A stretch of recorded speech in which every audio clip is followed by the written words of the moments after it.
Сәлем достар, сіздермен бірге өте әдемі көрінетін және де дәмді болып шығатын хан салатын немесе королевский салатын дайындайтын боламыз. Ең алдымен керекті заттарымызды жуып тазалап аламыз. Бізге қияр, қызанақ, ірімшік, жұмыртқа, піскен ет, чечил ірімшігі және де сары жүгері, майонез керек болады.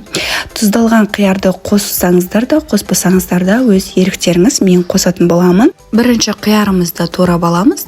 4 бұрышты қылып турап қалдырсаңыздар да болады, немесе осылай ортасынан қиғаш бөлсеңіздер де болады. Бір айта кетерлік нәрсе, егер сіздер салаттарыңыздың барлық ингредиенттерін бір формада турайтын болсаңыздар, сіздердің салаттарыңыз әдемі көрінетін болады. Тұзды қиярымызды турап алдық, енді балғын қиярымызды тураймыз. Барлығын бірдей қылып турайтын боламыз.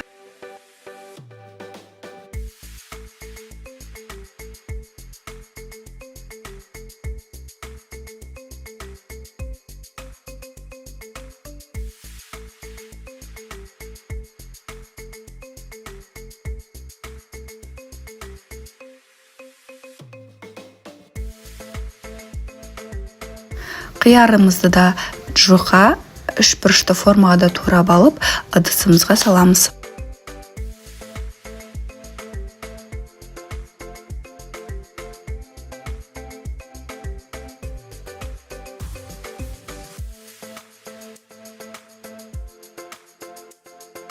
Ірімшігімізді де жұқа етіп алып, қиғашынан 3 бұрышты қылып тураймыз.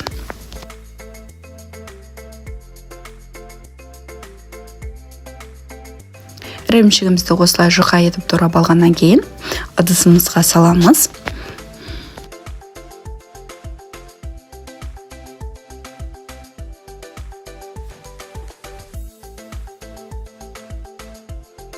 Жұмыртқамызды ортасынан бөліп, жұқа етіп, ұзынша қылып турап шығамыз. Туралған жұмыртқамызды ыдысымызға салып, келесі кезекте қызанағымызды тураймыз. Қызанағымызды осылай ортасынан бөліп, және де осылай бөлшектерге бөліп, қиғашынан жіңішке етіп тураймыз.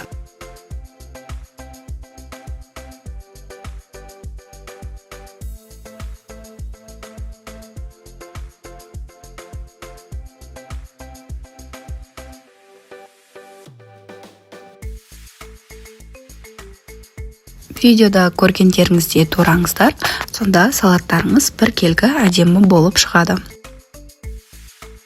Ал енді келесі кезекте алдын ала піскен етімізді жақсылап осылай жіңішке етіп турап аламызды, қиғашынан 3 бұрышты етіп турайтын боламыз.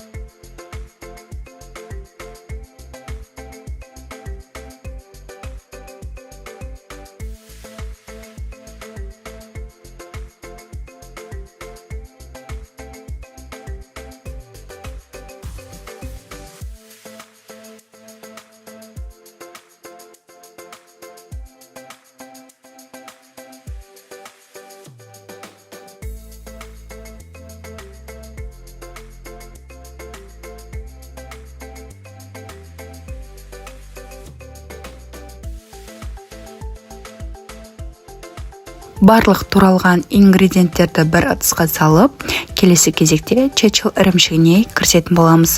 Чечил ірімшігін осылай бір-бірінен ажыратып аламыз. Видеода көргендегідей ажыратып алыңыздар.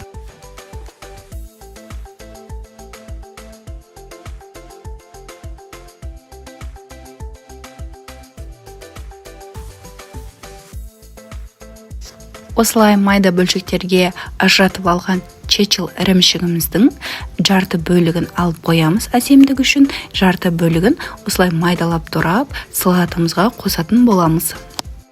Чечил ірімшігіміздің бір бөлігін салатымызға қосып, оның үстіне сары жүгерімізді және де майонезімізді қосып жақсылап араластыратын боламыз. Салатымызды жақсылап араластырғаннан кейін, осылай біздің өте әдемі дәмді болып шығатын салатымыз дайын болады.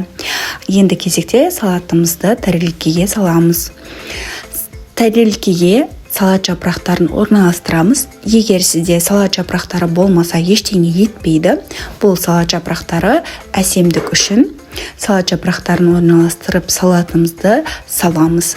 Салатымызды салып болғаннан кейін жаңағы чечил ірімшігінің бір бөлігін үстіне әдемілеп, әсемдеп қоямыз. Сонда салатымыз биік, әдемі көрінетін болады.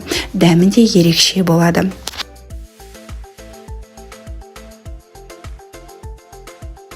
Міне осылай біздің дәмі өте ерекше болып шығатын, өте әдемі болатын хан немесе королевский салатымыз дайын болды. Сіздерге де жасап көруге кеңес беремін.